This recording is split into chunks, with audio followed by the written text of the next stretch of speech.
وہ سامان جس کو یہود و نصارہ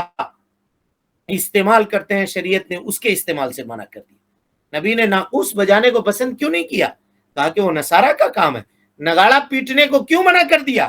کہا اس لیے کہ وہ تو یہود کا کام ہے، وہ ایسا کرتے ہیں، ہم کبھی بھی ایسا نہیں کریں گے۔ اور آج ہم ان کے چیزوں کو استعمال کرنے میں اور ان کے چیزوں کو قبول کرنے میں فخر محسوس کرتے ہیں۔ ہم کیسے دین کو مان رہے ہیں اور ہم کیسے لوگ ہیں، اور اس مسئلے میں ہم کہاں پہ کھڑے ہیں، اس کو آپ غور کیجئے۔ اس کے بعد حضرت جابر بن عبداللہ رضی اللہ تعالی عنہ سے روایت ہے، کہتے ہیں اس حدیث کو دیکھیے جی، بڑی عظیم حدیث ہے۔ کہتے ہیں اشتکا رسول اللہ صلی اللہ علیہ وسلم، ایک مرتبہ اللہ کے نبی صلی اللہ علیہ وسلم گھوڑے کی سواری کر رہے تھے اور گھوڑے نے اپنے پیٹھ سے آپ کو گرا دیا، گر گئے نیچے، گھوڑے کی پیٹھ سے نیچے گر گئے، تو آپ کے بازو میں اور اسی طرح سے آپ کے پیٹھ میں چوٹیں آئیں، اتنی چوٹ آئی کہ پیارے مصطفیٰ صلی اللہ علیہ وسلم کھڑے ہو کر کے نماز نہیں پڑھ سک رہے تھے، تو آپ صلی اللہ علیہ وسلم بیٹھ کر کے نماز پڑھ رہے تھے، اور حضرت ابو بکر صدیق رضی اللہ تعالی عنہ نبی صلی اللہ علیہ وسلم کی تکبیر لوگوں تک پہنچا رہے تھے، یعنی بیمار تھے آپ تو آواز بھی دھیمی تھی، اللہ اکبر دھیرے سے کہہ رہے تھے، تو حضرت ابو بکر صدیق رضی اللہ تعالیٰ عنہ مکبر بنے ہوئے تھے، وہ آواز صحابہ کرام تک پہنچا رہے تھے، پیچھے جو مصلی لوگ تھے۔ فالتفت الینا، جابر بن عبداللہ کہتے ہیں کہ نبی صلی اللہ علیہ وسلم نے ہمارے جانب التفات کیا، یعنی دائیں اور بائیں جو صفیں لگی ہوئی تھی آپ صلی اللہ علیہ وسلم نے ملاحظہ کیا، تو دیکھا کہ ہم لوگ پیچھے کھڑے ہو کر کے نماز پڑھ رہے ہیں، تو اللہ کے نبی صلی اللہ علیہ وسلم نے اشارہ کیا، نمازی میں اشارہ کیا، کہا بیٹھو بیٹھو، فقعدنا، ہم سب کے سب بیٹھ گئے، فصلینا بصلاته قعودا، کہا چونکہ اللہ کے نبی صلی اللہ علیہ وسلم بیٹھ کر کے نماز پڑھ رہے تھے تو ہم نے ان کے پیچھے بیٹھ کر کے نماز پڑھی۔ فلما سلم، جب آپ نماز سے فارغ ہوئے تو آپ صلی اللہ علیہ وسلم نے فرمایا ان کنتم آنفا لتفعلون فعل فارس والروم، اب قریب تھا کہ تم فارس اور روم کے جس طرح سے کام کرتے ہیں ویسی تم کرو گے، یقومون علی ملوکہم وہم قعود، ان کے بادشاہ بیٹھے ہوئے ہوتے ہیں اور یہ لوگ بادشاہ کی تعظیم میں کھڑے ہو جاتے ہیں، فلا تفعلوا، تم ایسا مت کرنا، تم ایسا مت کرنا، انما جعل الامام لیتم بہ، امام اس لیے بنایا گیا ہے کہ تم اس کی اقتداء کرو، تم اس کی پیروی کرو۔ ان صلی قائما، اگر کھڑے ہو کر نماز پڑھ رہا ہے، فصلوا قیاما اجمعین، تو تم سب کے سب کھڑے ہو کر نماز پڑھو، وان صلی قاعدا، اور اگر وہ بیٹھ کر نماز پڑھ رہا ہے تو فصلوا قعودا اجمعین، تو تم سب کے سب کو چاہیے کہ تم بیٹھ کر کے نماز پڑھو۔ یہ الگ معاملہ ہے کہ انتہائی اسلام میں اللہ کے نبی صلی اللہ علیہ وسلم نے اس کی اجازت دے دی کہ اگر امام کسی مجبوری سے کھڑا ہو کر پڑھ رہا ہے، بیٹھ کر کے نماز پڑھ رہا ہے، تو اس کے پیچھے مصلی کھڑے ہو کر کے نماز ادا کر سکتے ہیں۔ تاہم اس مسئلے میں علماء یہ بھی کہتے ہیں کہ اگر امام اپنے نماز کی ابتدا کھڑے ہو کر رہا ہے اور درمیان میں کوئی مسئلہ ہو گیا، یعنی پیٹ میں درد شروع ہو گیا، یہ چکر آنے لگا جس کی وجہ سے امام صاحب بیٹھ گئے، تو اب مقتدیوں کو بیٹھنے کی ضرورت نہیں ہے، لیکن امام اگر بیٹھ کر کے نماز کی ابتدا کر رہے ہیں تو ایسی صورت میں مقتدیوں کو بھی بیٹھ کر کے نماز پڑھنا چاہیے۔ یہ مسئلہ شیخ ابن باز رحمۃ اللہ علیہ اور دیگر ائمہ کہتے ہیں، حنابلہ کا یہی مسلک ہے، لیکن آخری زمانے میں اللہ کے نبی صلی اللہ علیہ وسلم نے امام کے بیٹھے ہوئے ہونے کی صورت میں مقتدیوں کو کھڑے ہونے کی اجازت دے دی تھی، جیسا کہ آپ کو معلوم ہے کہ آپ اس مرض میں جس میں جو آپ کا مرض الموت تھا، اللہ کے نبی صلی اللہ علیہ وسلم ایک مرتبہ تشریف لائے اور آپ نے مسجد نبوی میں امامت کروائی، حضرت ابو بکر صدیق رضی اللہ تعالیٰ عنہ آپ کی اقتدا کر رہے تھے اور یہ امت حضرت ابو بکر صدیق رضی اللہ تعالیٰ عنہ کی اقتدا کر رہی تھی۔ نبی صلی اللہ علیہ وسلم بیٹھے ہوئے تھے، حضرت ابو بکر صدیق رضی اللہ تعالیٰ عنہ کھڑے تھے اور صحابہ کرام رضوان اللہ علیہم اجمعین کھڑے ہو کر کے نماز ادا کر رہے تھے۔ تو اس سے علماء یہ کہتے ہیں کہ آخری زمانے میں یہ عمل ہو سکتا ہے، یہ عمل منسوخ ہو گیا ہو، لیکن تاہم شیخ ابن باز کا جیسا ہم نے فتویٰ کہا کہ وہ اس بات کے قائل ہیں کہ اگر آج بھی امام کسی مجبوری کی وجہ سے بیٹھ کے نماز پڑھ رہا ہے تو ایسی صورت میں مقتدیوں کو، مصلیوں کو چاہیے کہ وہ بیٹھ کر کے نماز پڑھیں، اور اگر نہیں تو اگر وہ درمیان میں بیٹھا ہے تو بیٹھنے کی ضرورت نہیں ہے۔ یہ برسبیل تذکرہ ایک مسئلہ آیا جس کو ہم نے آپ کے سامنے واضح کر دیا۔ کہا اللہ کے نبی جناب محمد رسول اللہ صلی اللہ علیہ وسلم نے نماز کے درمیان صحابہ کرام کو ٹوک دیا، اس لیے کہ کہیں ایسا نہ ہو کہ یہ اہل فارس اور اہل روم کی مشابہت کر لیں، جس طرح سے وہ لوگ اپنے بادشاہوں کی تعظیم میں کھڑے ہوتے ہیں اور بادشاہ اپنے دربار میں بیٹھے ہوتے ہیں۔ ایسا مت کرو، ایسا مت کرو۔ اور اس کے علاوہ کی حدیثیں دیکھیے، اللہ کے نبی جناب محمد رسول اللہ صلی اللہ علیہ وسلم نے کس طرح سے مخالفت کی ہے ان کی۔ کہا خالف الیہود، لوگوں یہودیوں کی مخالفت کرو، فإنہم لا یصلون فی نعالہم، وہ لوگ اپنے جوتوں میں نماز نہیں پڑھتے ہیں، ولا خفافہم، اور اپنے موزے میں وہ لوگ نماز نہیں پڑھتے ہیں۔ تم اپنے جوتوں میں نماز پڑھو، تم اپنے موزوں میں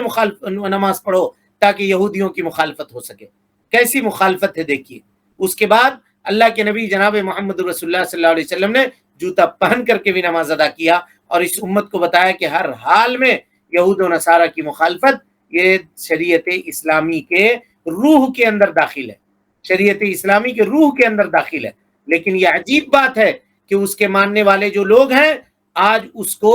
اپنی ترقی کا اور اپنے ترقی کا معراج سمجھ رہے ہیں، اور دین اسلام کی تعلیمات کے اوپر عمل کرنا وہ لوگ کیا سمجھ رہے ہیں؟ تنزلی سمجھ رہے ہیں کہ یہ تو تنزلی کی بات ہے۔ اسی طریقے سے ایک صحابی ہیں جی، بس 2 منٹ میں بات ختم کرتے ہیں تاکہ کسی ایک جگہ پہ آ کر رک جائیں۔ ایک صحابی ہیں عمر ابن عبسہ السلمی ان کا نام ہے، طویل حدیث ہے۔ کہتے ہیں محمد صلی اللہ علیہ وسلم کے بارے میں ہم کو پتہ چلا، میں سواری پہ سوار ہوا، مکہ آ گیا۔ ان دنوں یہ ابتدائی اسلام کا زمانہ تھا، یا یہ مکہ کا زمانہ تھا۔ اللہ کے نبی صلی اللہ علیہ وسلم چھپ چھپا کر رہا کرتے تھے، مشرکین مکہ کا خوف تھا۔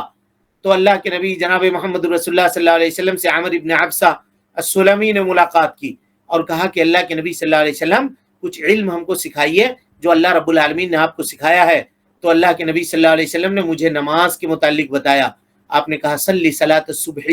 فجر کی نماز ادا کرو، ثم اقصر عن الصلاۃ، پھر نماز سے رک جاؤ، حتی تطلع الشمس، جب یہاں تک کہ سورج طلوع ہو جائے، حتی ترتفع، یہاں تک کہ جب سورج بلند ہو جائے۔ کہا فإنها تطلع حين تطلع بین قرنی الشیطان، جب سورج نکلتا ہے شیطان کے 2 سینگوں کے درمیان ہوتا ہے، وحینئذ یسجد لها الکفار، اور اس وقت کفار اس کو سجدہ کر رہے ہوتے ہیں، اس لیے تم اس کی مخالفت کرو، اور اس وقت میں تم سجدہ کرو ہی نہیں، جبکہ تم سورج کو سجدہ نہیں کر رہے ہو، تمہاری نیت نہیں ہے کہ ہم سورج کو سجدہ کر رہے ہیں، تم سورج کے بنانے والے کی سجدہ کر رہے ہو، لیکن چونکہ یہ وقت ایسا ہے کہ اس میں وہ لوگ سجدہ کرتے ہیں، اس لیے تم سجدہ مت کرو۔ اور اس کے بعد کہا فَإِنَّ ثُمَّ صَلِّ فَإِنَّ الصَّلَاةَ مَشْهُودَةٌ مَحْضُورَةٌ، کہا اس کے بعد پھر نماز ادا کرو، یہاں تک کہ ہر چیز کا سایہ اس کے برابر ہو جائے، ہر چیز کا سایہ اس کے برابر ہو جائے، زوال ہو جائے، تو تم کیا کرو، کسی بھی چیز میں جب سایہ آ جائے، کسی بھی چیز میں اس کا سایہ آ جائے تو تم کیا کرو، ظہر کی نماز ادا کرو، اور اس وقت نماز ادا نہ کرو جب سورج ایک دم سر کے اوپر کھڑا ہو، کہا اس لیے کہ اس وقت جہنم کو بھڑکایا جاتا ہے، اس وقت نماز ادا مت کرو۔ اور اس کے بعد کہا جب عصر کی نماز ادا کر لو، ہر چیز کا سایہ اس کے برابر ہو جائے تو عصر کی نماز ادا کر لو، اور عصر کی نماز ادا کرنے کے بعد سورج کے غروب ہونے تک کوئی نماز ادا مت کرو، کہا اس لیے کہ فإنها تغرب بین قرنی الشیطان، اس لیے کہ سورج شیطان کے 2 سینگوں کے درمیان ڈوبتا ہے، وحینئذ یسجد لها الکفار، اور اس وقت کفار اس کو سجدہ کرتے ہیں۔ اللہ اکبر، غور کیجئے، نماز جیسی عظیم عبادت سے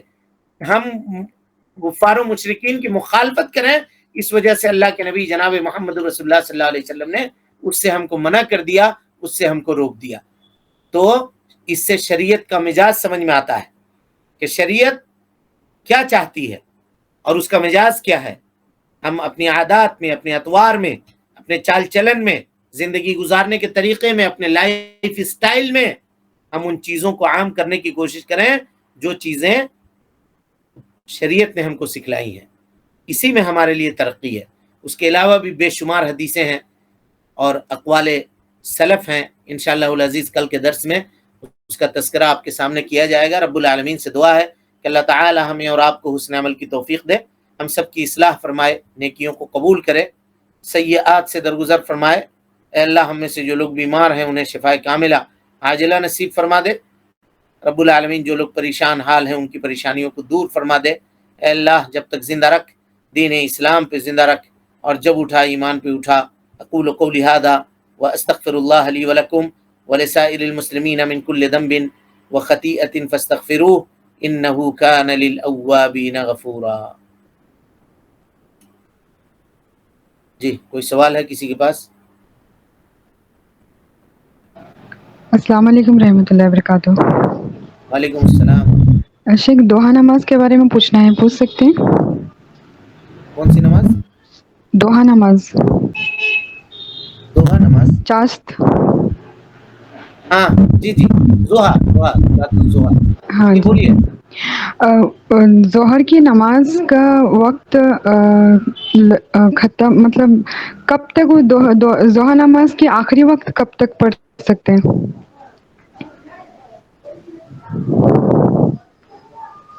آخری وقت کے تعلق تو ہمیں ابھی علم نہیں ہے، لیکن اس کا وقت جو ہے وہ سورج کے نکلنے کے 2 گھنٹہ یا 1.5 گھنٹے کے بعد شروع ہوتا ہے، اور جی، امتداد کب تک ہوتا ہے اس کا زوال سے قبل اس کا وقت رہتا ہے، واللہ اعلم۔ مطلب کب تک پڑھ سکتے ہیں اسے، زوال کے کب تک؟ سلسلے میں ہم کنفرم نہیں ہے کہ کب تک وہ اس کا وقت ہوتا ہے۔ جی جی، جزاک اللہ خیر۔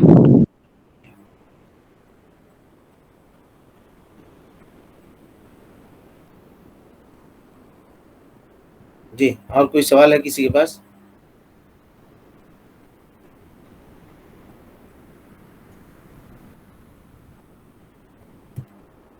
چلیں، السلام علیکم ورحمۃ اللہ وبرکاتہ۔ دستوري وخير الخلق أسوتنا بسنتهم جلا نوري لهدي الحق أرشدنا